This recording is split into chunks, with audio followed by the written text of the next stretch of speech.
গহীন এক বনে বাস করত এক দুষ্ট খরগোশ। সে নিজেকে অতি চালাক ও বুদ্ধিমান মনে করত এবং সারা দিন সে সারা বন ছোটাছুটি করে বেড়াতো।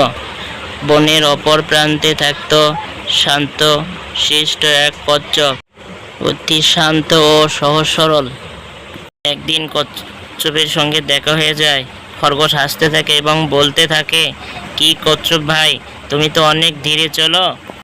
চলো না আমাদের মধ্যে একদিন দৌড় প্রতিযোগিতা হয়ে যাক, কে আগে যেতে পারে। কচ্ছপ বলল, ঠিক আছে, কিন্তু মনে রেখো খেলাটা শুধু কিন্তু মজা করার জন্য, অন্য কিছুর জন্য নয়। এই কথা বলে কচ্ছপ চলে যায় এবং খরগোশও সেখান থেকে চলে যায় এবং হাসতে থাকে, মনে মনে ফন্দি আঁকতে থাকে। আমিও দেখতে চাই সে কিভাবে আমার আগে যেতে পারে। না, কোনোভাবেই সে আমার সঙ্গে পারবে না। পরের দিন সকালবেলা খেলা শুরু হয়ে যায়। দুজনেই দৌড়িতে থাকে। কচ্ছপ ধীর গতিতে দৌড়ায় আর খরগোশটি দ্রুত গতিতে দৌড়ায় এবং সে তাকে দেখে আবার দৌড় দিয়ে অন্যদিকে চলে যায়।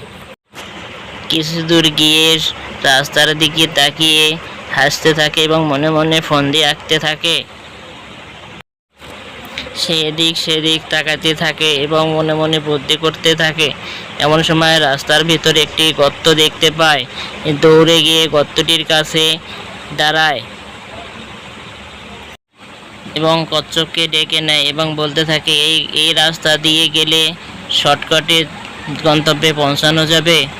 কচ্ছপ বলল, তাই নাকি? এই বলে কচ্ছপ গাতার ভিতরে ঢুকে যায় এবং গাতার ভিতরে সে আটকে যায়। অন্যদিকে কচ্ছপ দৌড় দিয়ে অন্য রাস্তা দিয়ে চলে যায় এবং হাসতে থাকে যে কোনোভাবেই তো কচ্ছপ আমার সঙ্গে পারবে না।